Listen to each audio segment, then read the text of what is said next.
want to discuss about 25 exam likely questions. Remember I said about 25 exam likely questions on organic chemistry. You and I know organic chemistry involves organic reactions. So you have to master the organic reactions, the organic pathway, the conditions or the catalyst, the intermediate products, the final products and others.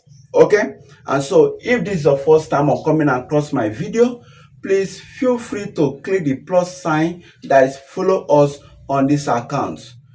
Like our video, share it to many of your classmates. Yes, you can comment as well.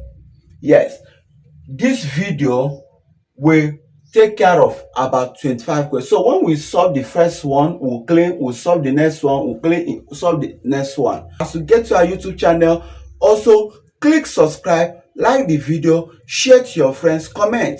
Yes, we want to see that any challenge you are going to face, we trash it down in this video. Yes, fully for organic chemistry. Let's begin.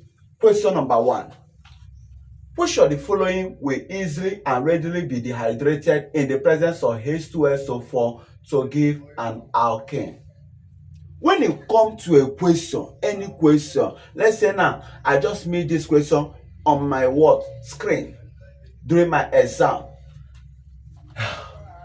I will first of all ask myself, what family of organic compound can be dehydrated using H2SO4 to give you something like alkene family? That will take you to so many organic compounds in your mind. But let's check something now. Look at this. This is C2H5OH. What does the word dehydrated mean?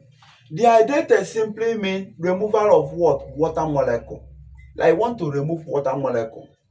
And so if you remove water here, water is called H2O, right? Yes.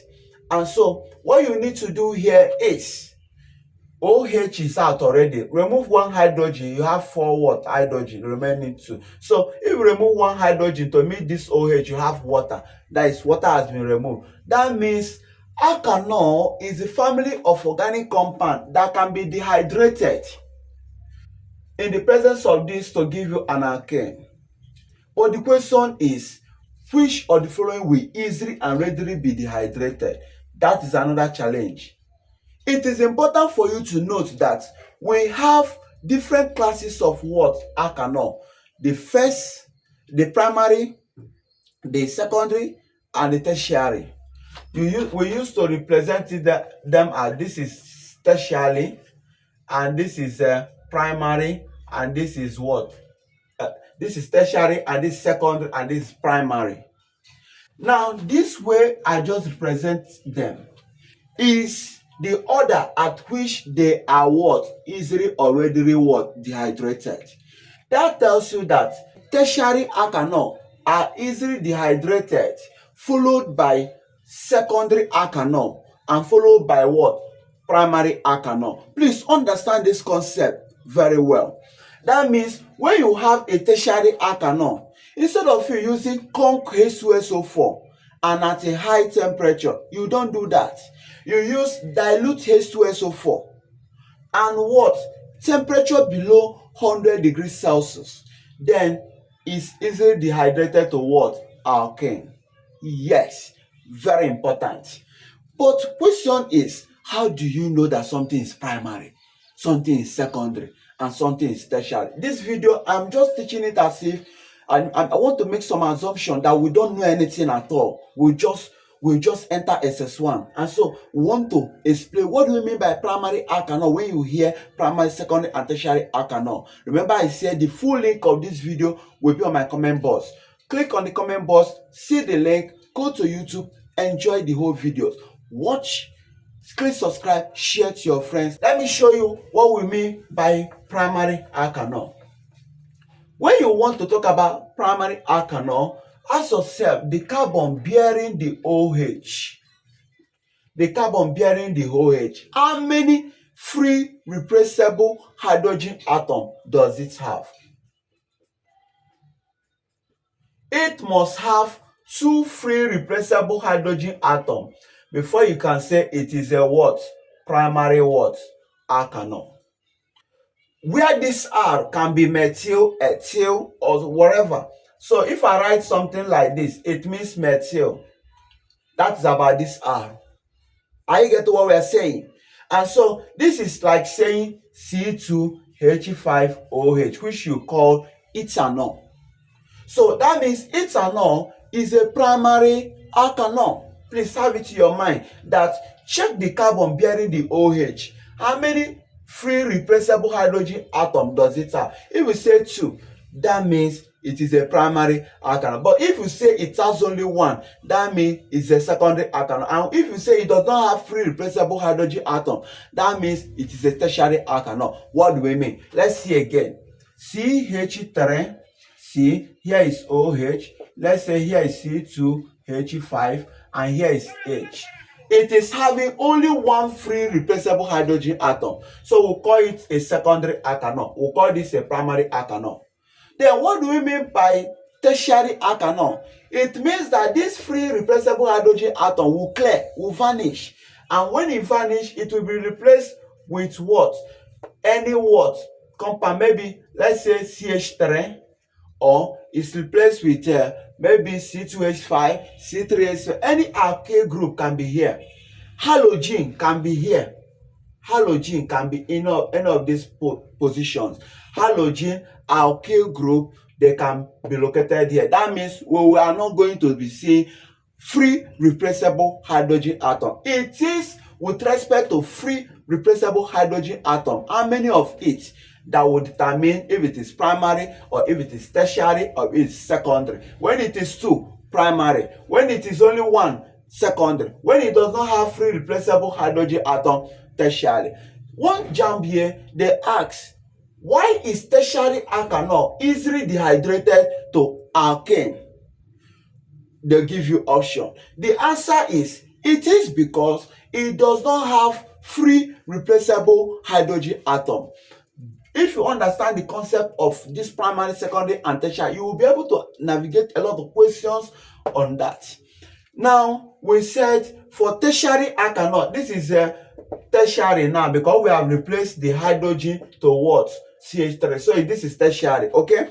Now, we have said tertiary alkanol are easily what? Dehydrated to what? Alkane. We say it goes by tertiary first, followed by secondary, followed by what? Primary. Okay. I want to also clear this mistake we do make. You are given ethanol. They said ethanol in the presence of conc what? H2SO4 at temperature of 140 degrees Celsius gives you what? I failed that question. Now I want to clear these mistakes people do make. When you talk about ethanol, first of all, you have ascertained the fact that ethanol is a what? Primary alkanol. Now, if ethanol is to be dehydrated to what? Alkane, please, 2 conditions must be met. Conc H2SO4. That H2SO4 will be very much concentrated to about 95% weight per volume. Then the temperature will be about 170 to 180 degrees Celsius. That is the condition that can make it to what? Turn to alkane. If these 2 conditions are not met, you are seeing the temperature 140 degrees Celsius instead of up to 170. Please, it cannot give you alkane. No. Take your mind to what we call eta. Eta, that is R-O-R prime. This eta is called alkoxy-alkane. And so, please understand this well. It is at high temperature and at a high concentration form that it can give you alkane. But at a lower temperature than what? Like less than 145. Temperature less than 145 degrees Celsius, it will be giving you eta. Okay, how do we represent it? This is C2H5. This H will be replaced by this C2H5. We'll be having C2H5, C2H5. And this is what we call what? Ether or diethyl ether.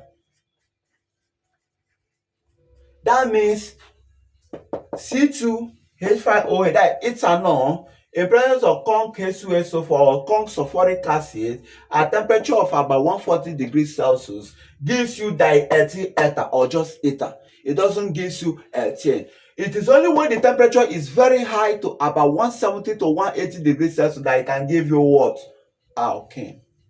Please don't make this mistake. Okay? Yes. Then what if we have a secondary alkanol? What condition does it need to get to what? Alkane. Look at our secondary. Because it has only one free replaceable hydrogen atom. Now, at conc H2SO4, the concentration will be about 70% weight per volume. Then, at temperature of about 100 to 140 degrees Celsius, it gives you your alkane. And so, you can only dehydrate secondary alcohol at this temperature requirement. And so, please don't forget that. Okay? Then, what about tertiary? For tertiary own, we don't need any what? Concentrated H2SO4. And that is why they are readily and easily dehydrated. We only need a dilute what? H2SO4. When we talk about what? Tertiary. Tertiary means there is no replaceable what? Hydrogen atom here. And so this concentration we have here will no longer be there. And the temperature we are seeing here will no longer be there. It should be less than 100 degrees Celsius. Then it is at this condition that it can give you an alkane group. And so please master this very well. That tertiary alkanol is easily already dehydrated than secondary than primary. Now let's go to the question and see how to what? Dribble it. First and foremost, you should be targeting if you will see tertiary alkanol. If you didn't see tertiary alkanol, go for what? Secondary alkanol. Yes, because tertiary followed by secondary before primary. One of these must be in the option, either secondary or tertiary. When you see both secondary and tertiary, please take the tertiary part. That is the answer. Let's go. 3-methylpentan-1-ol. Pentan means 5 carbon atom. 3-methylpentan-1-ol. Ol. 1-ol is here. 3-methyl, 1, 2, 3. CH3. Then you now complete. This is hydrogen. Wow. Then this is CH2. This is CH. Then this is CH2. Then this is CH2, CH3. This CH. Now we now say that this is what we call 3-methylpentan-1-ol. Question is it primary or secondary or tertiary? The answer is primary because the carbon bearing OH has 2 free replaceable hydrogen atoms, so you say it's a primary. And so that is not the answer. We'll go butan-2-ol. 1, 2, 3, 4. Butan-2-ol. Ol will be added. Are you getting it? So this is CH3. This is a CH, and this is a CH2, CH3. This is what we call butan-2-ol. Is it primary or secondary? Let's check. This carbon bearing OH, does it have hydrogen atom? How many? This hydrogen is at the top so that you can see it well. It has 1 free replaceable hydrogen atom, so it's secondary. We say, let's just put this one pending and know whether we will get tertiary. Propane obviously will not be there because we are talking about alkanol. You can't dehydrate propane because it does not have OH group. Then you get to 2-methylbutan-2-ol. 2-methylbutan-2-ol goes this way. We say 1, 2, 3, 4. 2-methylbutan-2-ol. The ol is at carbon number 2 because they say 2-ol. Then 2-methyl at that same carbon, because you are numbering like this, to give this a lower number. Because if you number like this, it will become 3O. If you number 1, 2, 3, this will be 3O. So you continue like this, 1, 2. So this is CH3. Then this is CH3. Then this is CH2. This CH what? 3. Ask yourself, how many free replaceable hydrogen atoms does this carbon-bearing OH has? You say no free replace. So this is a tertiary, and that is the correct answer. You mark it good. Okay? Yes. We now go to question number 2. For question number 2, a compound X decolorizes bromine water. On reaction with ozone, it gives propanone and butanol. What is the compound? And we have the following options. Please ask yourself, among these organic compounds we have, which one meet up with this property? Decolorizes bromine water, and on reaction with ozone, it gives propanol and butanol. Take your mind to alkane. Alkane is that organic compound that decolorizes bromine water and also reacts with ozone, doing the same thing at the same time.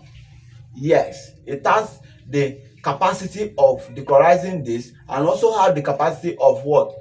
Reacting with ozone. Yeah, but how do we get the compound following by the product again?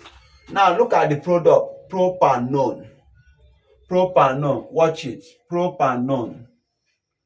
We say CH3, C what? H, CH3.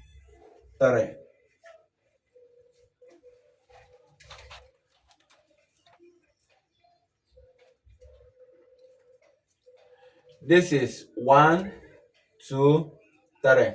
Look at what we call propanone. And so let's get butanone.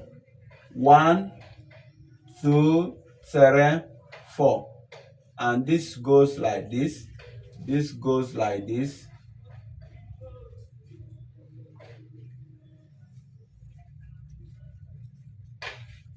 Can you see what we are getting here? So these are the two compounds it formed. Now, when we talk about ozonolysis, that is reaction with ozone, alkane reacting with ozone, what it simply means is that you see these two compounds you are seeing, this O with double bond and this with double bond, both of them will join together. That means you are going back, you are reversing to the what? The initial compound called alkane. When both of them join together, you will be having what? That means this oxygen will disappear and you have CH3, C what? CH3, C what? CH what? 3. Then this one CH2, CH3, CH3. So I have succeeded to join these two together to give me what? I will say 1, 2, 3, 4, 5. That means 1, 2, 3, 4, 5. And you number from this 1, 2, 3, 4, 5. So if you number 1, 2, 3, 4, you will be having 3 and 4 here. That is the carbon bearing the what? The substituents is having 3 and 4. But if you number like this 1, 2, 3, 4, you will be having 2 and 3. So the sum 4 plus 3 is 7. 2 plus 3 is 5. If you number like this, we'll be having 2 plus 3, 5.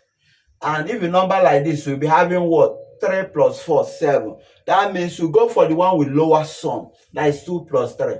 And so we say 1, 2, 3, 4, 5. 2, 3 dimethyl 1, 2, 3, 4, 5. How do we know? Take the longest carbon chain 1, 2, 3, 4, 5, right?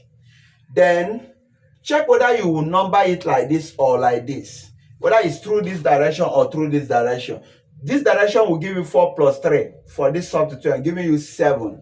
And this direction will be giving you 2 plus 3, giving you 5. So you follow this direction.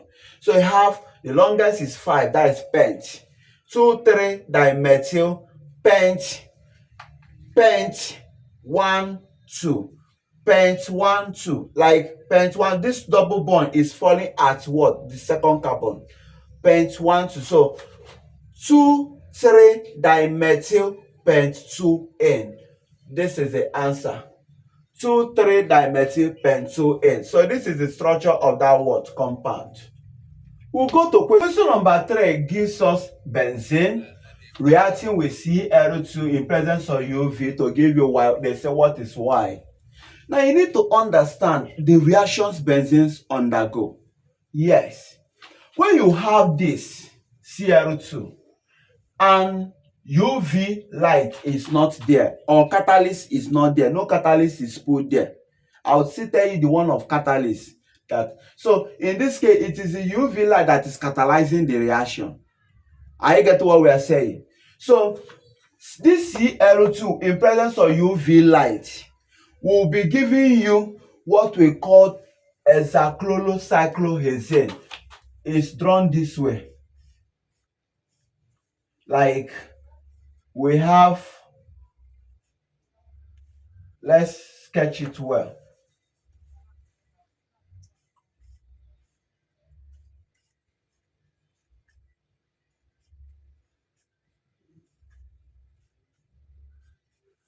Hexachlorocyclohexane. This is Cl and this is H. This is Cl and this is H. And this is Cl and this is H. And this is Cl and this is H. And this is Cl and this is H. This is Cl and this is H. That means C6, H6, Cl6. That is what it will give you. Hexachlorocyclohexane. Now, assuming there is no UV light put there, only this is what you are seeing. Please tell them that no reaction will be the answer, because this cannot react without a catalyst or without UV light being present. Tell them no reaction. It is possible only when there is UV light, then it can give you this. That is case number 1. So we say this is the correct answer. Now, let's go to case number 2. What if there is no UV light? There is no UV light and you are seeing this with Cl2. And maybe you are seeing what we call F, that is iron 3 chloride, right? Okay. When you are seeing something like this, in this case, what it will give you is chlorobenzene, because chlorine is what we are seeing here. It will give you chloro what? Benzene. That is something like this.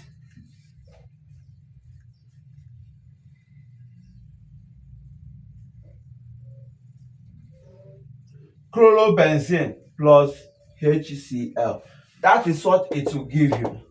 Then when you change here to what? Bromine. It means you will change this one to also what? Bromine.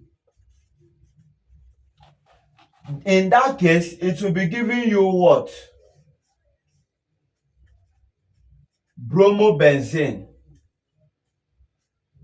plus HBr. Are you taking note of all this? Yes. Then let's go to another case. We have benzene with what? CH3. You know, benzene with CH3 is called toluene. It's one of the derivatives of benzene. Okay? Now, they said in this word, see, in this same word condition, what will you give you? Please, in this same condition, this chlorine will be bonding at the ortho and at the para position. Look at what we call ortho, O-R-T-H-O, and para, P-A-R-A. What it means is that at this point and at this point, at the second point and at the fourth point is where the chlorine will be located. So, we have it. So the first possible point the chlorine can be located is called what? At the ortho. And the second possible point it can be located is at the what? Para. And the second point it can be located is at the what? Para what? Position. So look at it. CH3 plus HCl. Okay, so when you have this now, the question is, what is the name of these two compounds?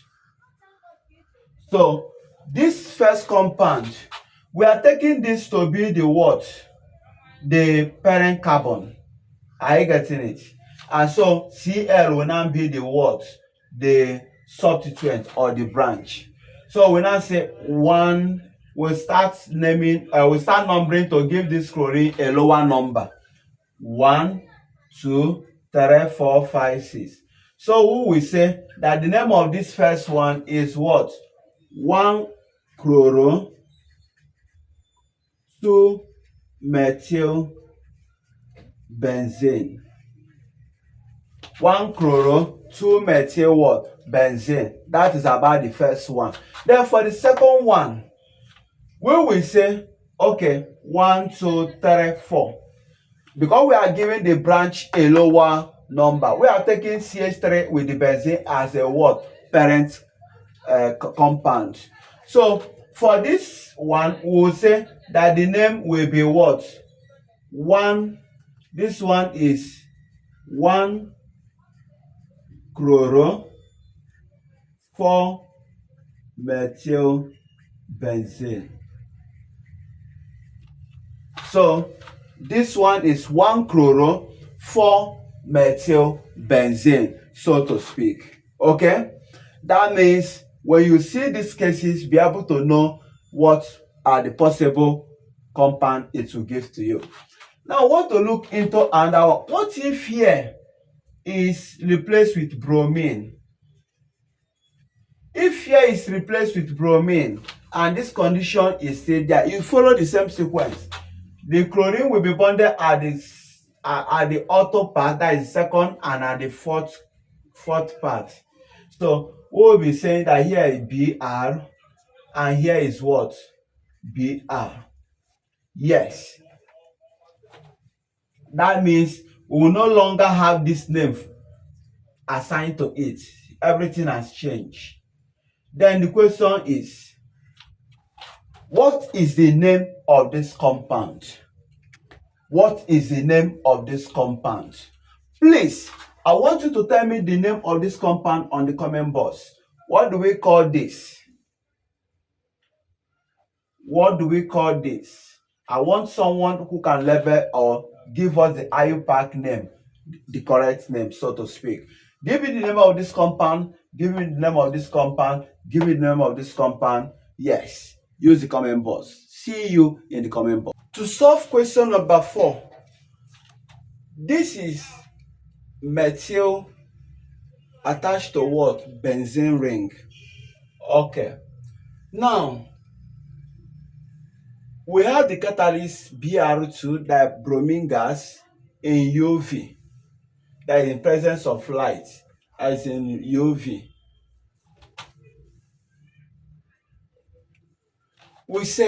They said find the value of the product N when it formed this. This is a case different from the case number 3 we just discussed. It's a different case, so to speak.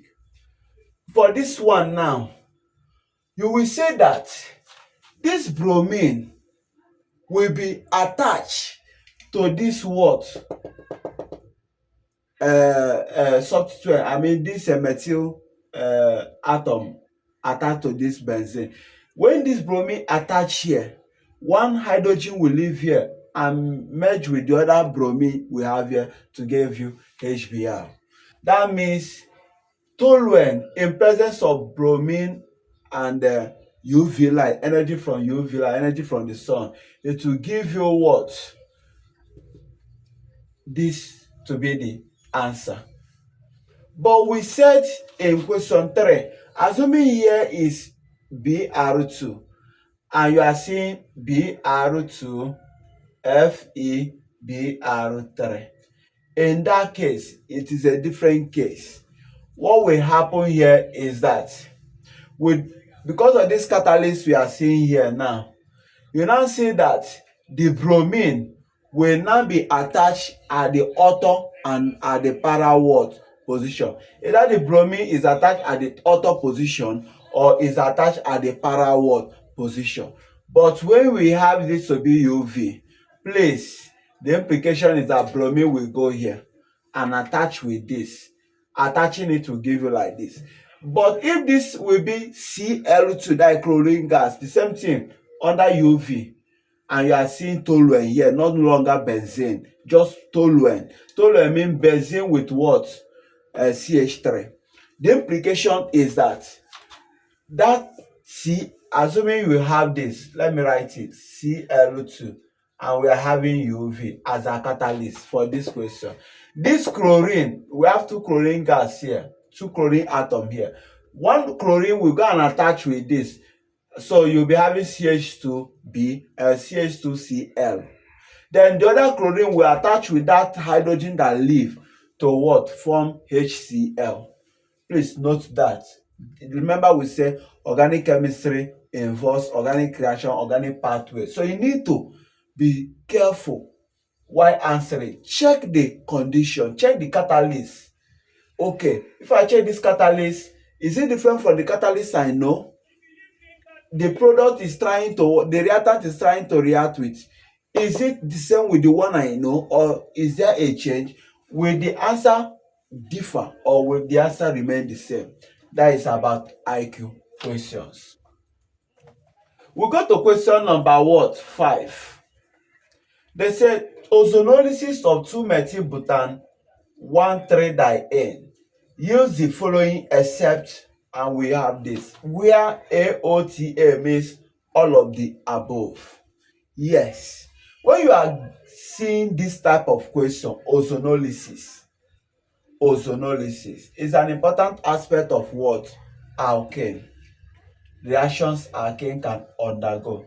Remember they say buta 1,3 what? Diene. Watch it. We have 1, 2, 3, 4.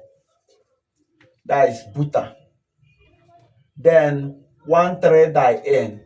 1, 2, 3. So there will be double bond here. There will be double bond here. Then 2-methyl. 2-methyl. Okay. And so we will be having this as our answer. So this is CH2. Then this is H what? 2. This is buta 1,3-diene. 2-methyl buta 1,3-diene. Then they say ozonolysis. For ozonolysis to take place, it takes place at a condition which includes the temperature will be very low, about minus 78 degrees Celsius.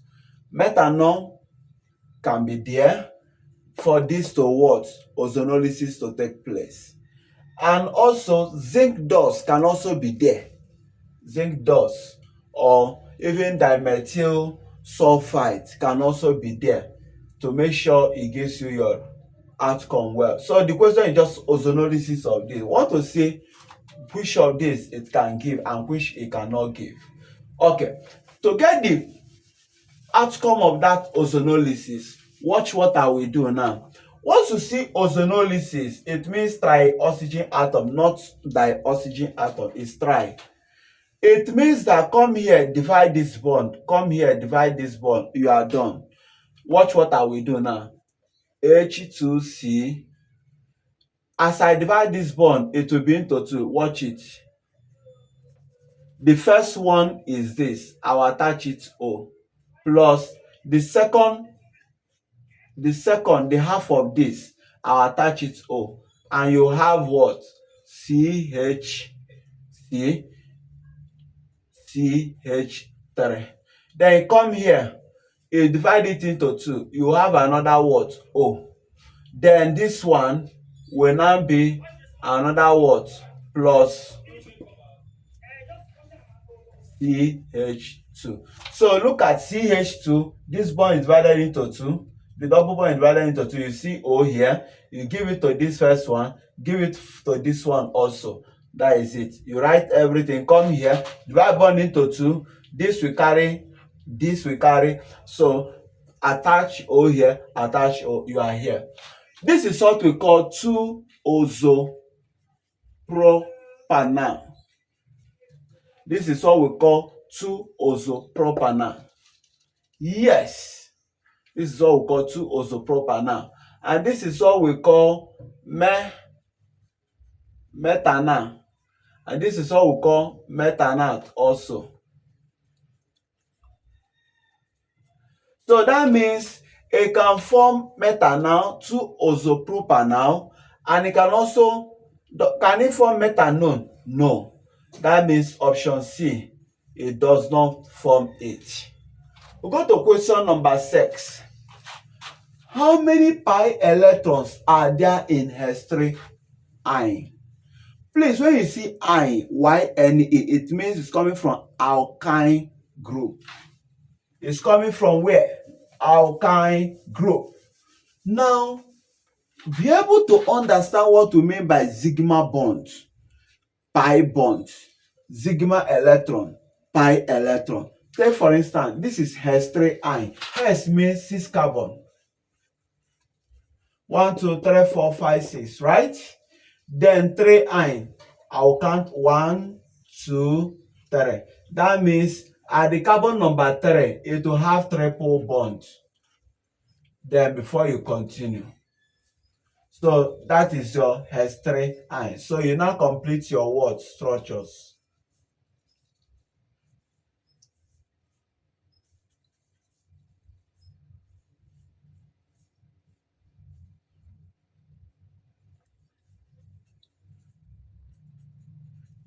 This is H3 ion.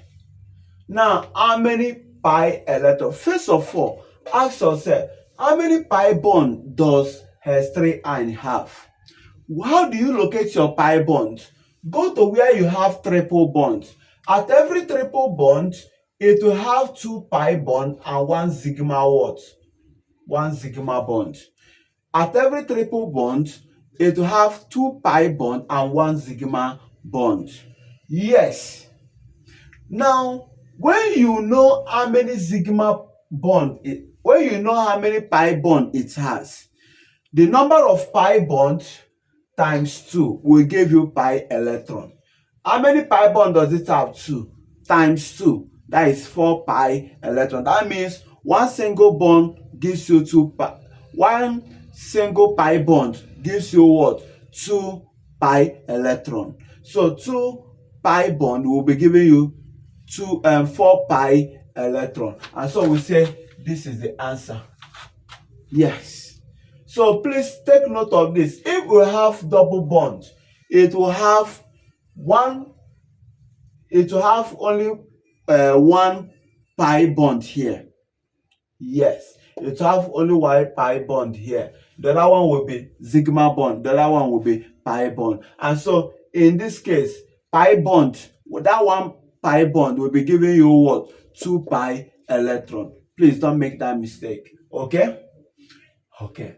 So when you now see only single bond all through, it means it only has sigma bond. It doesn't have any pi bond. That means how many pi electron does a molecule having only sigma bond have?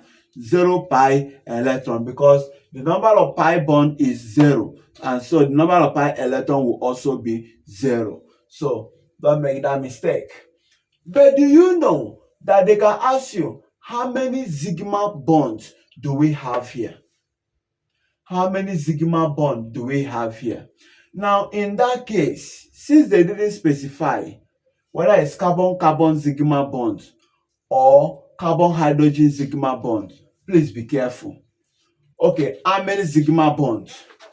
This carbon is having 3 hydrogen, and so it will be bonded by 3 sigma bond there. That is this.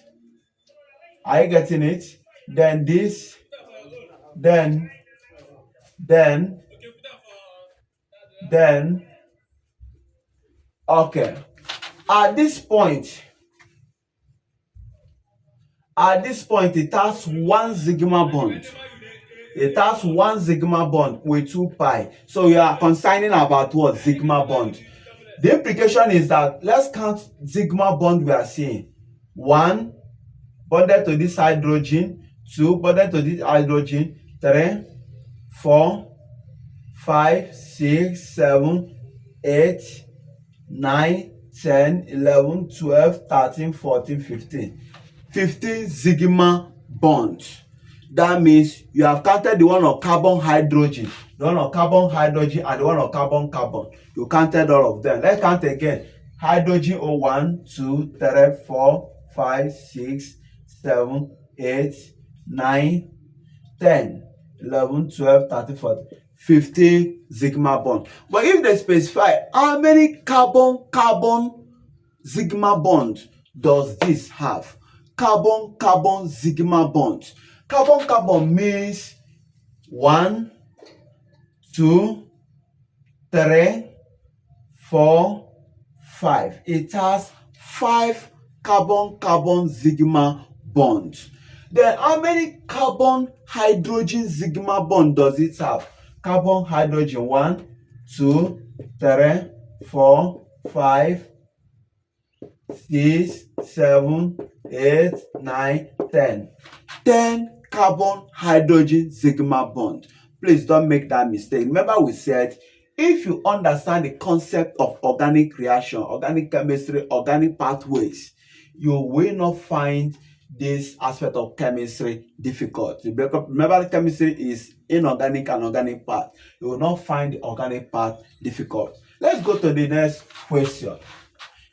Consider the reaction below, and they gave you the compound, and they ask you what is the major product and what is the minor product. And here is H2SO4, and here is heat. When you see H2SO4, that is telling you that dehydration is what will be going on.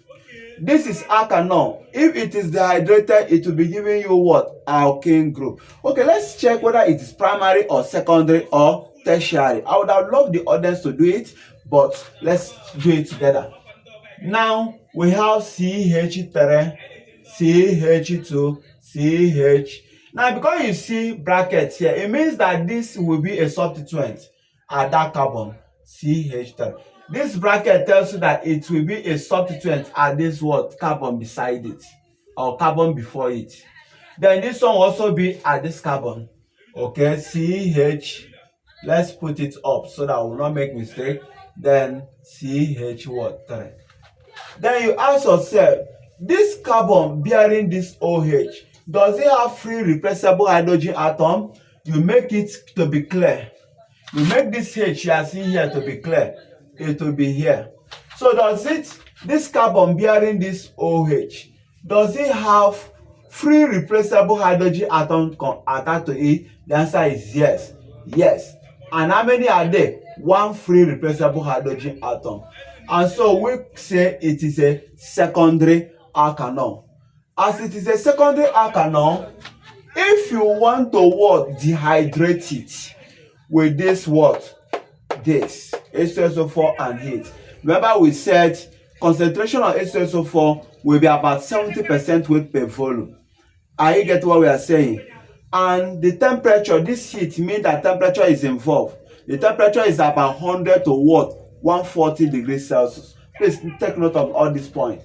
Then what will happen is that to get the major product, this OH will be removed because that is what of H2SO4, and it will also remove the hydrogen before this OH, before the carbon bearing this OH. When it remove it, this hydrogen remove, OH will disappear with this hydrogen. Then it will be giving you CH3, CH2, C, double bond, CH3, C, then H what? CH3. Can you see it now? So this OH and this hydrogen have disappeared to give you this point. And that is what we call 1, 2, 3, 4, 5. That means 1, 2, 3. 3 methyl pent 2N. 3 methyl pent 2N. That will be about the major product. Then for the minor product, this OH will now move with one hydrogen from this side. OH will take one hydrogen from this side, and that will be giving you CH3, CH2, CH, then CH3. We now leave this H. Then we now say C. This OH and this will now go. Are you getting it? CH what? 2. So we now have this to be what? 1, 2, 3. 3 methyl pent 1N. 3 methyl pent 1N. So this is the minor what? Product. This will be the minor product, 3 methyl pent 1N. Whereas the option A will be the major product, in case they ask you about major. For major products, it will go with the hydrogen before that carbon. For minor products, it will go with the hydrogen after that what? Carbon. So it will be going with hydrogen in this carbon. So take one carbon there, it will give you water. Just to form the water that it will be producing. Then here will remain CH2. But for this one, when you take this hydrogen in this carbon will disappear, and it will give you 3 methyl pent 2N. Remember, as you are watching this video and as you are enjoying it and you have not clicked subscribe, like my video, start sharing it to promote or to encourage me. Yes, please do it. I appreciate so much. Oh, any difficulty you have, ask question. Do you get what I'm saying? Now, I want the audience to tell me, what is the name of this compound? This compound will dehydrate. This alkanol compound will dehydrate. I will not say the answer. Use the comment box. Tell me the name of this compound. Let's see who gets it right. Now, to answer question number 8, identify the product of reaction below. And you see the compound, you see HBr, this hydrogen bromide, and it gives you what? A. Product A. Now, what to make this information to be clear? Whenever you see an alkene reacting with HBr or HCl or any of the hydrogen and halogen, like we'll call it hydrohalogenation reaction, right? Now, when you see this type of case, there is what we call mechanical flow and anti-mechanical flow. A lot of students don't understand this part very well. Anytime they give them this thing, they just write anything they like. Now, for mechanical flow take place when you see the reaction like this, just in presence of HBr like that, no other thing. What will happen when you have talking about mechanical flow is what you are seeing like this. Now, let's see what mechanical flow says. It said that when an alkane is reacting with a hydrogen halide, that the halogen part, that is Br or Cl, whichever of the halogen you talk about, will go to this double bond.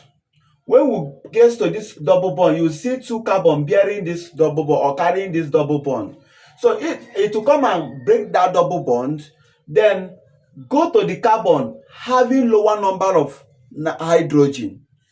It will go to the carbon having lower number of hydrogen, then the hydrogen you are seeing here will go to the carbon having high number of hydrogen, and you are done.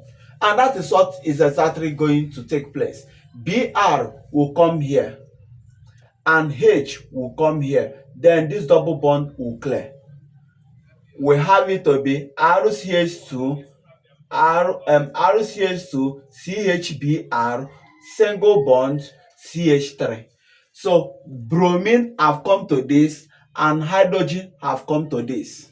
Then the double bond will clear, leaving you with single bond. That is what we call mechanical rule. But when you are seeing another catalyst here, H2O2, that is hydrogen peroxide, and you are having HBr. This is where anti-mechanical flow will come in. Anti-mechanical mean what happen in mechanical flow, opposite of it is what anti-mechanical flow is all about. That means in mechanical flow, bromine will go to the carbon. In mechanical flow, bromine will go to the carbon having lower number of hydrogen, and hydrogen will go to the carbon having higher number of hydrogen. That is mechanical. The anti-mechanical, because of H2O2, hydrogen peroxide present, goes this way, in the sense that bromine will go to the hydrogen bearing higher number of what? You go to the carbon bearing higher number of hydrogen, and hydrogen will go to the carbon bearing lower number of hydrogen. That is how the double bond can be cleared. That means when we talk about mechanical flow, this becomes the answer. But when we talk about anti-mechanical flow, the answer will be RCH2 CH2 CH2Br. That means bromine will now be coming here. That is for anti-mechanical flow. Hydrogen will now be going here, and here will be single bond. But for this one, mechanical flow, bromine will come here, then hydrogen will come here. That means hydrogen peroxide is not to be seen when you talk about mechanical. You can only see hydrogen peroxide when you want to do anti-mechanical rule on. Thank you. We'll go to question number 9. That is question on empirical and what? Molecular formula. Yes. The molecular formula of an organic compound of carbon days, hydrogen days, oxygen days, and its molecular mass days is what? You need to understand what to call empirical. That is the simplest formula that tells you or that shows the ratio the atom of that compound are being present. Whereas the molecular formula is the actual formula that shows how the what atom of those compounds are being present. But structural formula shows how you represent it, the spatial arrangement, how you represent those carbon, those elements that are present in that compound, how you draw it, how you represent them structurally or diagrammatically. Okay, now we are talking about this. What you do here is you write carbon, hydrogen, and oxygen. Try as much as possible to add them up and know that it will give you 100%. If it didn't give you 100%, that means another element is also present. But if it gives you 100%, that means no other element is present. Let's see, 40 plus 6.7 plus 53.3. That gives you 100. That means it is only carbon, hydrogen, and oxygen that are present. Please take note of that information. Then we have 40, hydrogen 1, okay, hydrogen 6.7, and oxygen 53.3. Then atomic mass of carbon is 12. It said divide by 12. Atomic mass of hydrogen is 1, divide by 1. Atomic mass of oxygen is 16, divide by 16. Okay, let's see. 40 divided by 12 gives you 3.33, then 6.7, then 53.3 divided by 16. That gives you another 3.33. You ask yourself, what is the simplest ratio? Simplest ratio is 3.33. So you use simplest ratio to divide all through. And when you finish doing that, you'll be having 1, 2, approximately 2, and approximately 1. That means the empirical formula of this should be carbon is 1, hydrogen is 2, oxygen is 1. This is about the empirical formula. That is the simplest formula that shows the ratio of this atom of the element present in the compound. Now, we now go again. We want to get the molecular formula. For you to get the molecular formula, what you do is you say the empirical formula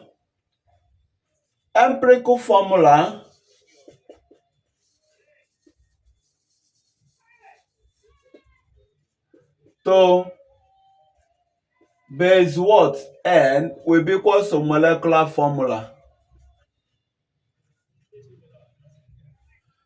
That means get the empirical formula, that is this. Get the molecular mass of that empirical formula. What is the molecular mass of the empirical formula? You say empirical mass to base N equals to molecular mass. Since molecular mass is what is given, the empirical mass means carbon is what? 12. Plus hydrogen is what? 1 times 2, 2. Plus oxygen is 16. That will be giving us about 30. 30 times N will give you 30N equals to 60. Therefore, N is equals to 60 over 30 equals to 2. That means our molecular formula will be equals to, what is our empirical formula? CH2O, right? Times 2. That is molecular. So I will clean this and I will write what? CH what? 2O. And I will say times what? 2. 2 times 1, that will be giving me 2. 2 times this, that will be giving me 4. 2 times this, that will be giving me what? 2. And that is why we say option D is the correct answer. Then we go to question number 10. The number of unhybridized carbon atomic orbital in sp hybridization is what? First and foremost, go to the topic called hybridization and ask yourself, what do you still remember about hybridization? Yes, overlapping of orbitals. At least that one will come to your mind, right? Yes. sp hybridization takes place in what family of organic compound? Answer is alkyne. Yes, sp hybridization takes place in alkyne. How did it take place? Carbon is what? Hydrogen, helium, lithium, beryllium, boron. Carbon is having 6 electrons, right? That means you say 1s2, 2s2, 2p what? 2. That is 6. This is what? Electron configuration of carbon on the ground state. When this carbon goes into excitation, the first excitation it will go will be giving you 1s2, 2s2, 2px1 and 2py1. Then the final excitation it will go take place is 1s2. Then this one electron will move from this 2s1, 2px1, 2py1, and that one electron will form 2pz1. That is about excited state. That means this is the electron configuration of excited state of carbon, and this is the point at which hybridization can take place. Now, how do we do the hybridization? We say this one, we have 2s1. How many p do we have? 1, 2, 3. We have 2p what? 3. So when you add these two by what? Cancelling these two they have in common, you will be having sp3 hybridization. And this one takes place in alkanes. How did we do it? Take this first one, then add the p's. You have it to be what? 3. 3 p's. Then with that what? The two they have in common. And that is why we say under sp3, number of unhybridized orbital we have in sp3 is 0. There is no unhybridized. All of them we are make use of. No unhybridized. Are you getting what we are saying? Number of unhybridized we have here is 0. Then for sp2, you leave this 2pz1, you leave it. Then you add 1 and 1, it gives you 2p2 plus what? 2s1. Cancel this two, you have what? sp2. This one is what takes place in alkane. sp2 hybridization takes place in alkane, that is ENA. Then when you now forget about these two, you now say that coming to this one, we'll be having 2s1 plus 2p1. Cancel these two, cancel these two. You'll be having sp what? Orbitals. That means for sp orbitals to be formed, we'll be having two hybridized orbitals there. And we'll be having two unhybridized what? Orbital. That means the number of unhybridized orbital we have in sp is 2. And number of hybridized is also what? 2. The answer is B. Please take note of that. Yes. Then we go to this question number 11. Solving question number 11. How many carbon atoms are there in 4,4-dimethyl pen-2A? Wow. For you to be able to what? Get how many carbon atoms that are present, you must know how to draw that structure. I will tell you how to do it, and I will tell you how to do it with shortcut method. Let's say pen-2N 5, right? Then 4,4-dimethyl means the methyl group is located at carbon number 4. If here is carbon number 1, 1, 2, 3, 4. Here is what? Methyl. And here is what? Methyl. 4,4-dimethyl pen-2N. 1, 2, 3, 4. That means pen-2N 1, 2. It will be located, double bond will be located here. So this is CH3, then CH, then CH, then CH3. Okay? How many carbon atoms do we see there? 1, 2, 3, 4, 5, 6, 7. You say the answer is 7. Now let me tell you shortcut on how you can tackle it. This is 4,4-dimethyl. Methyl means CH3. 4,4 means you have CH3 into 2 as substituent. So carbon there is 2. One for first CH3 and one for the second CH3. We have 2 carbon. Pent means 5. 5 plus 2, you get 7 without drawing it. Okay, we'll go to question number 12. Identify the IUPAC name of the compound below. For you to get the IUPAC, the International Union of Pure and Applied in Chemistry, for you to get the IUPAC name of this compound, you must draw it correctly. If you are not able to draw it correctly, you will fail it. Please, when you see this bracket, it tells you that that carbon before that bracket, this will be a substituent. Have it in your mind. All right, let's go and see what we do about that. Now, we say this is CH3. We have carbon with that bracket. It means that these two methyl will be bonded as a what? Substituent. It means that the two methyl will be attached as a substituent. Then we now have what? CH2. We have again CH.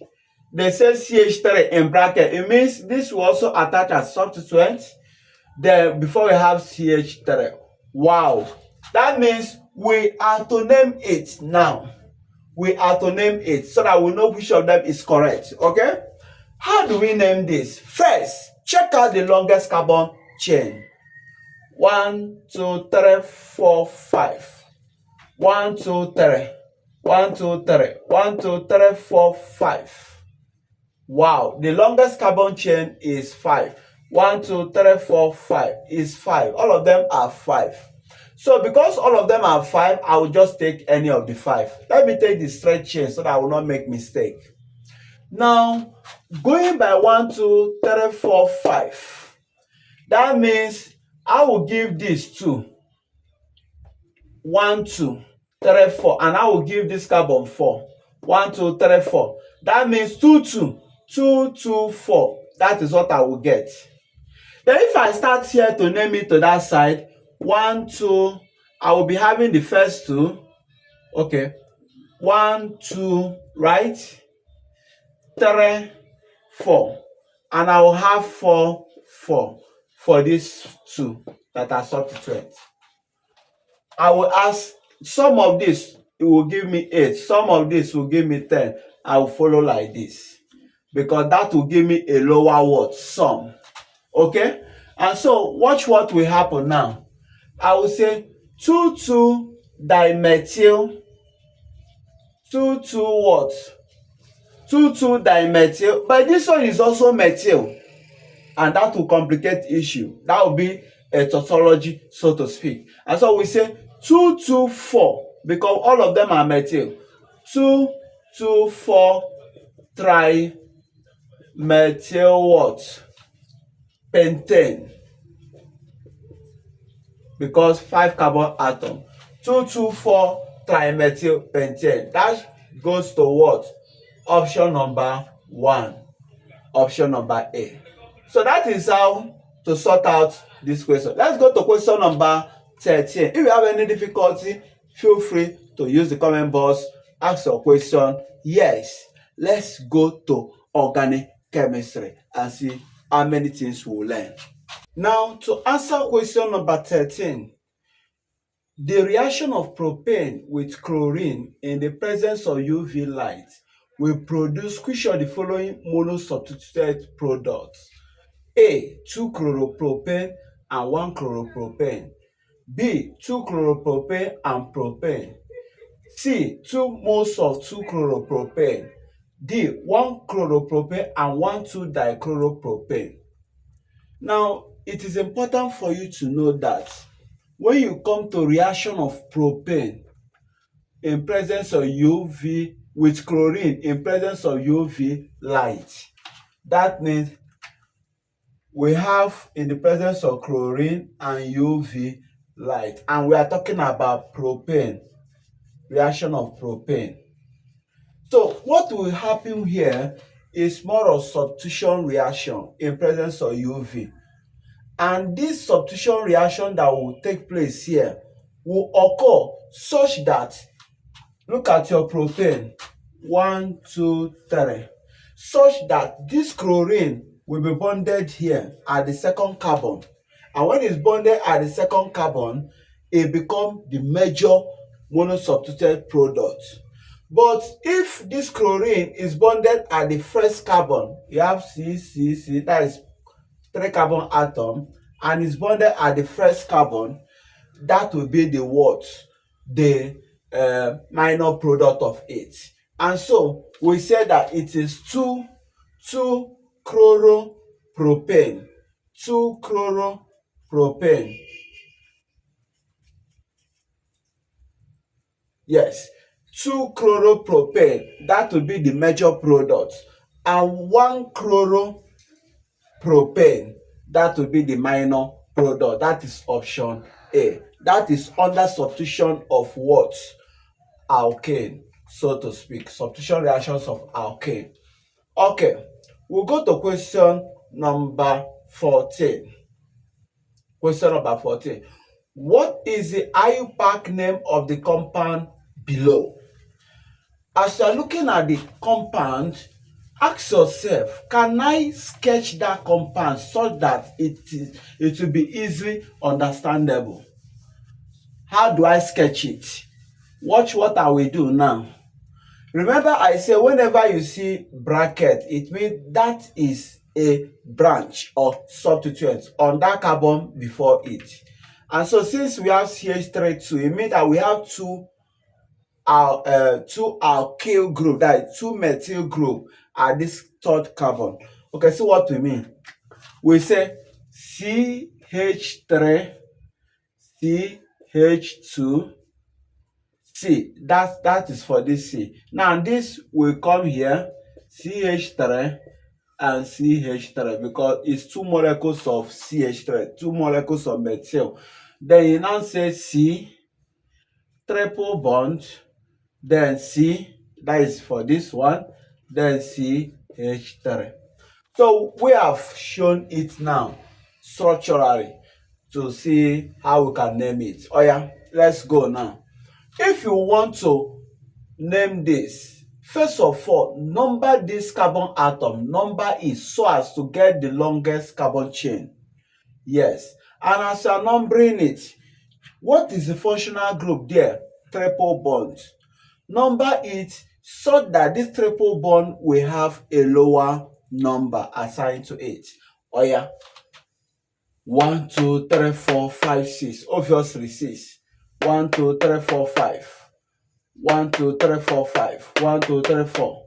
1, 2, 3, 4, 5, 6. Now, if I go by this 1, 2, 3, 4, 5, 6, this bond will fall at bond number 4.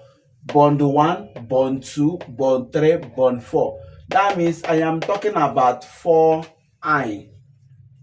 4 ion if I'm going like this. But if I'm going like this, 1, 2, 3, 4, 5, 6, this bond will be located at bond number 2, that is 2 ion. Which among these two is having a lower number? We say it is this one. And so we say we will go this way. That means 1, 2, 3, 4. We say 4 dimethyl has how many? 2 ion. Do I have it in the option? 4,4-dimethyl has 2 ion. That is because we have to give priority to that word functional group to give it a lower number. Yes, this is alkyne, and so triple bond will be given preferential treatment. Okay, we say the answer is option B. We go to question number 15. Organic compounds are numerous because dash. Organic compounds exhibit the phenomenon of isomerism. Organic reactions are generally slow. Organic reactions are generally fast. And nota means none of the above options is correct. That is what they mean.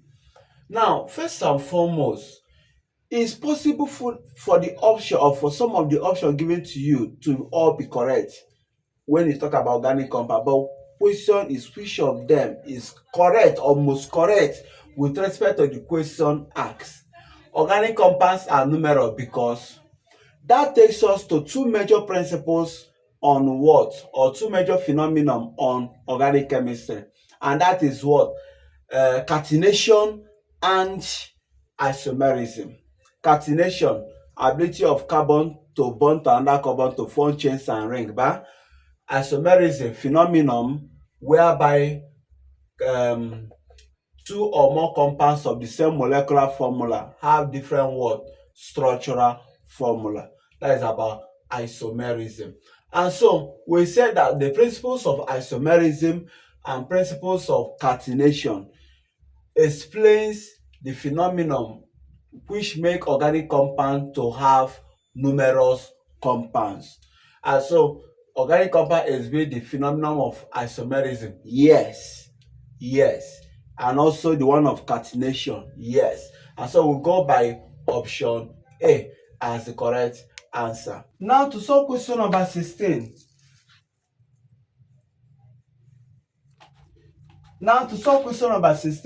What is the percentage composition of oxygen in the compound whose molecular formula is C4H12O2? And options we are given. To solve it, what you do is ask yourself, what is the compound? You write it. Then this compound shows that we have two atoms of what? Oxygen. Two atoms of oxygen. Now, what is the atomic mass of oxygen? You say it's 16. You say 16 times 2 all over. What is the atomic mass of carbon? You say 12. 12 times 4, 48, plus 1 times 12, 12, plus 16 times 2 will give me 32. You say times 100 over 1. That means write the one of what? The compound or the element they are talking about, then divide it by the total and multiply by 100. That means we'll be having 32 divided by 48 plus 12 plus 32. and that will be giving you 34.8%. So it is not in the option. That means none of the options is correct. That is the right option. None of the option is correct because it's 34.8%. Please note how to do it. Okay, let's answer question number 19 first. The IUPAC name of the compound below is what? How do you number it? This is another way organic compound can be what? Represented. Yes. Here, there is carbon, there is carbon, there is carbon, there is carbon, there is carbon. And so we'll be talking about 5 carbon what? Organic compounds. Now, how do we number it? How do we name them? If you name them this way, if you number it 1, 2, 1, 2, 3, 4, you will be given this branch 3 and this branch 4 before this 5. Then if you number it this way 1, 2, 3, 4, 5, you'll be given this one 2 and you'll be given this one 3. So following this way 2, 3 and following this way 3, 4. Which of them will give you a lower sum? Following this way 1, 2, 3, 4. You have 3 plus 4. 3 for the first branch, 4 for the second branch. Follow this way 1, 2, 3. You have 2 plus 3. So which will give you a lower sum? 2 plus 3. That means go like this. So we will cancel the one of 4, 3 and go with the one of 2, 3. That is 1. We first of all selected the word longest carbon chain 1, 2, 3, 4, 5. That is 1. Secondly, we assign the number or we number the substituents so as to get the lower word sum. This one 3, 4, while this one is 1, 2, 3. That is 2, 3. So we'll go by this direction. Then how do we now name? Third principle is name alphabetically. Bromine has 3 and methyl has 2. That means I will say 3 bromo. Bromine comes first before methyl. That is B comes first before M. This is bromo, that is bromine, and this is methyl, that is what? Starting from M. Alphabetically, B comes first before M. So 3 bromo, 2 methyl, pentane. 3 bromo, 2 methyl, pentane. That is it. Option number A is correct. We'll go to question number 17. Combustion analysis of 0.18 gram of an organic compound produces 0.396 gram of CO2 and 0.216 gram of water. What is the empirical formula of the compound given that it contains carbon, hydrogen, and oxygen only? Now, there are about 2 methods of solving it, but I'll be discussing the first method of solving it. First and foremost, they say this compound produces this of CO2. We noted CO2 this way, right? Carbon, atomic mass of carbon is what? 12. Then oxygen is 16 times 2, 32. 32 plus 12 will give you 44 bar. We want to get amount of carbon content that is here. Then times what? 0.396. That is the first thing you do.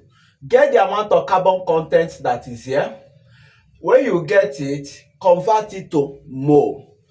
12 over 44, 12 divided by 44 times 0.396.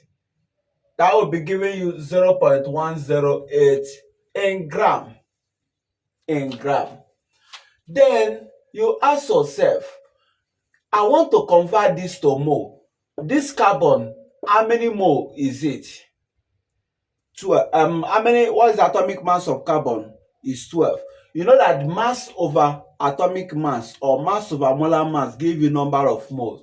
So you now say number of moles of CO2 will be equals to 0.108 all over 12. Let's see what it gives you. That will be giving you 0.009 mole. Yes, that will be giving you 0.009 mole. Then you come to water. You say, okay, for this water, H2O, 1 times 2, 2, all over this 2 for hydrogen plus 16 for oxygen will give you 18 times what? 0.216 gram. What will it give you? You say 2 divided by 18 times 0.216. That is 0.024 gram. Now, of hydrogen, of carbon, of carbon, of hydrogen. Then you now say number of mole of what? Carbon. Number of mole of hydrogen here will be equals to 0.024 all over what is the molar mass of hydrogen? Molar mass of hydrogen is what? Is 1. Molar mass of hydrogen is 1, and that will be giving you 0.024 mole. That is atomic mass of hydrogen is 1. That will be giving you this to be a mole. Then for oxygen, we now say since the whole compound is 0.18 gram, since the whole compound is 0.18 gram, we now say therefore number of oxygen will be equal to 0.18 minus 0.108 minus, this is in gram. Which one is in gram? 0.024. Okay, let's minus 0.18 minus 0.108 minus 0.024. That will be giving us 0.048 gram of oxygen. Then you now say, okay, this one is about mass of oxygen. Number of mole of oxygen will now be equals to what? This divided by atomic mass of oxygen, which is 16. So we say divided by 16, we said that will be giving you 0.003 mole. As you have gotten it, carbon own is what? 0.009. This is for carbon. Hydrogen own 0.024. This is for hydrogen. Oxygen own is 0.003 oxygen. What is the simplest? This is 0.0, that is the simplest.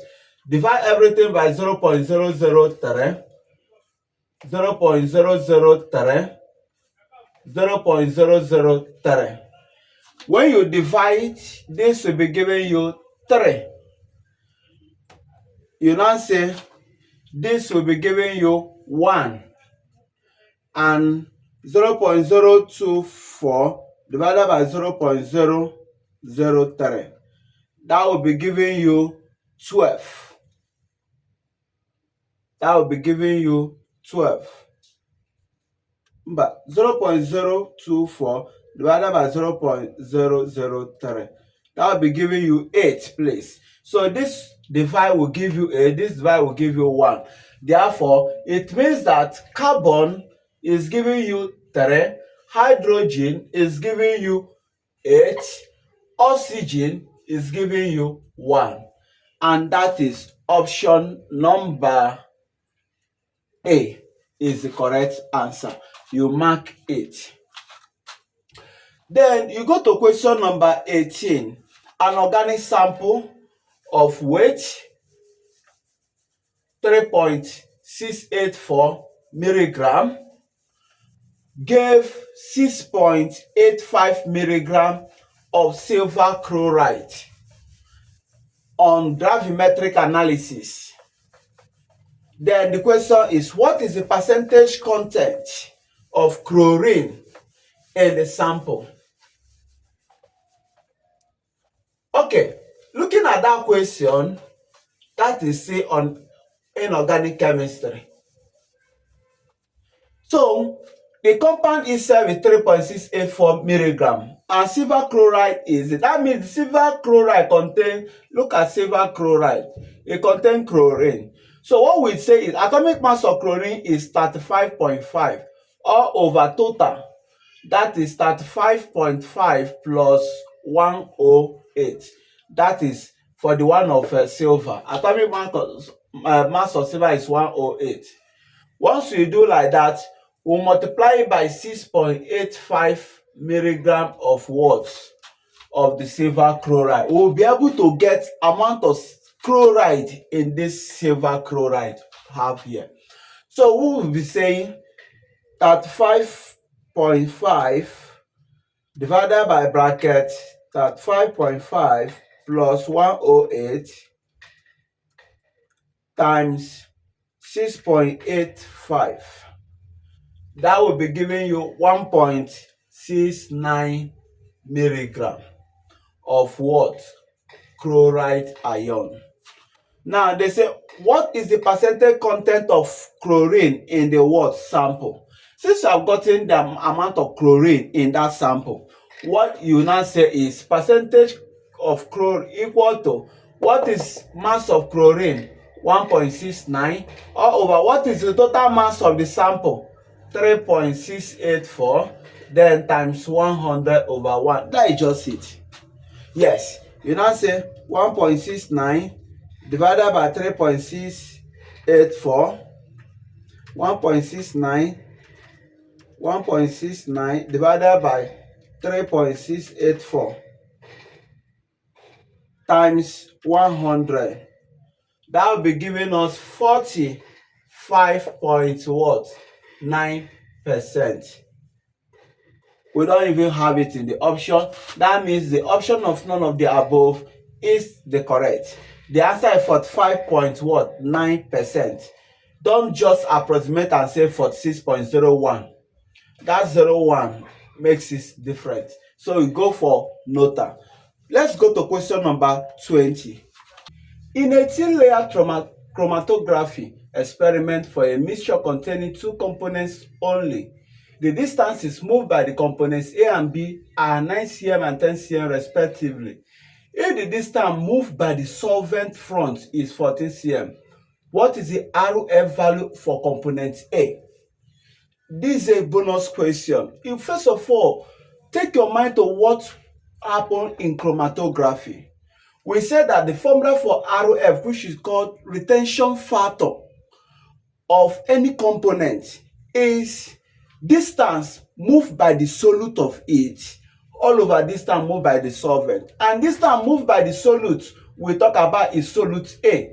And because they say this and this respectively, mean 9 is for A, 10 is for B. So we'll be dealing with these two distances, 9 cm and 14 cm. Are you getting what we are saying?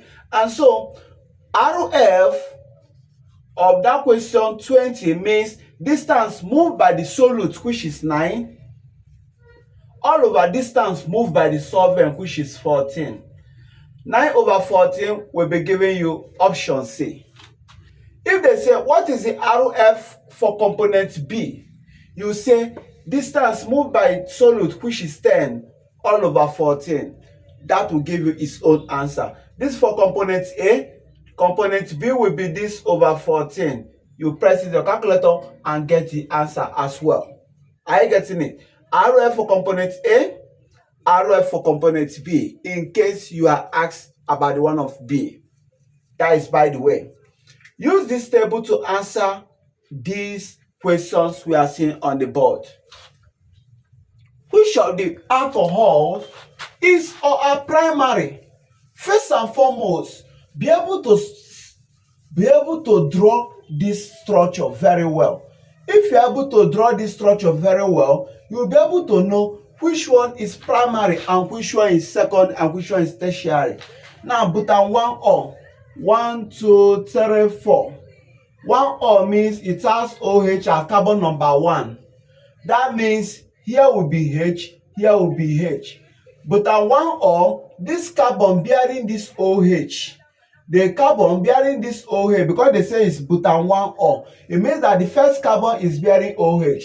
And to make it 4 hydrogen atom which surrounds a carbon, it means that it has 2 free replaceable hydrogen ion atom, and so we say it is a primary alkanol.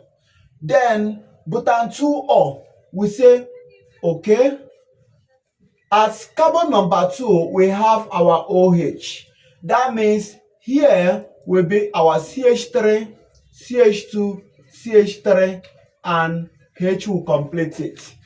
Now in this one, this carbon bearing this OH has only 1 replaceable hydrogen atom, and so we call it a secondary alkanol. Remember I said consider the carbon bearing that OH. How many hydrogen atom, free replaceable hydrogen atom does it have? You say it is 1. If it is 1, secondary. If it is 2, primary. Do you get it? Okay. 2-methylpropan 2O. Propan is 3. 1, 2, 3. 2-methyl. At carbon number 2, we have methyl. Propan 2O. At carbon number 2, we also have OH. That means when you are given this 2-methylpropan 2O, look at it. Propan, this is CH3 and this is CH3. 2-methylpropan 2O. What's happened here is you ask yourself, how many replaceable hydrogen atoms does this have? These do not have any replaceable hydrogen atom, and so we say that this one is a tertiary alkanol because it does not have any. This carbon bearing OH do not have any replaceable hydrogen atom. Here is CH3, CH3, CH3. No free replaceable hydrogen atom the way this one have and this one have, and so we say it is tertiary. 2-methylpropan 1O. Okay, 1, 2, 3. 2-methylpropan what? 1O. So this will be, this will be, this will be, this will be, this will be, and this will be. That is like this. So we can even complete this one. So yes, as you are seeing this now, as you are seeing this now, this is still a primary alkanol because the carbon bearing OH has 2 free replaceable hydrogen atom, and so it's still a primary alkanol. So this is primary, and this first one is also primary, but butan 2O is a what? Secondary, and butan 3O is a what? Tertiary. Now let's see the question. Which of the alcohol is or are primary? We say it is butan 1O and 2-methylpropan 1O. That is I and IV, right? We say option C is the correct answer. Okay, which of the alcohol contains a chiral center? Please, being primary, secondary, or tertiary is different from having a chiral center.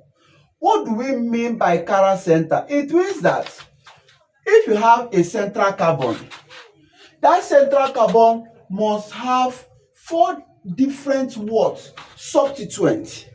If here is A, here will be B, here will be C, and here will be D. That is, the substituent that central carbon will have will be different.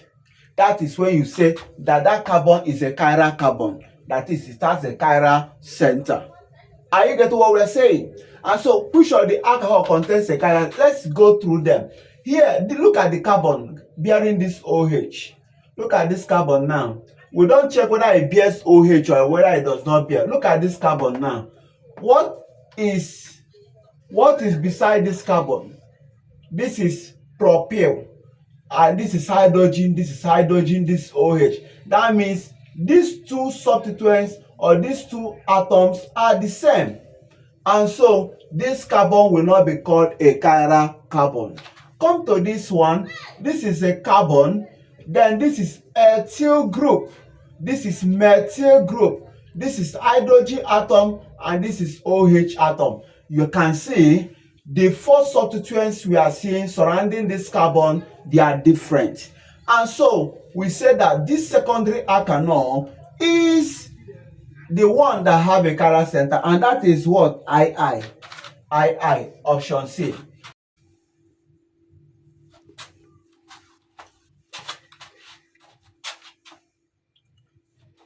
Now to answer question number 23, which of the alcohols may be dehydrated to form 2-methylpropane? Which of the alcohol? We have seen the primary, the secondary, the tertiary, and the primary. Now, coming to this tertiary, that is this. Do you notice that it has OH? And when this OH move with one of the words hydrogen here, or one of the hydrogen here, whichever one, if we move with one of the hydrogen here, they will merge with this OH to form water. And so you now see something like CH3, C double bond CH3, CH3. If it is this CH3 that OH and that hydrogen left from, the implication is that hydrogen and this OH will form water, and you will be having CH2, C, like we'll be having CH2, C, then CH what? 3. So here will be CH2 because one hydrogen left from here. Then from here, it is one hydrogen that left from here. That means for this tertiary alkanol, it can give you prop what? 2-methylprop-1-ene. Then do you notice also that this primary alkanol we have here, it can also do that. Look at it, primary alkanol. We say this is primary, right? Not this. We say this is primary alkanol, so to speak. But can it be dehydrated to give you 2-methylpropane? The answer is yes. When this OH go with this hydrogen here, both of them will give you water, and here we now close up to give you CH3, that is for this one, C double, then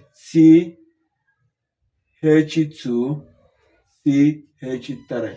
So for this one, that is 2-methylprop-1-O, which is primary. It can also give you 2-methylpropane. But the question is, which of the alcohol may be dehydrated to form this?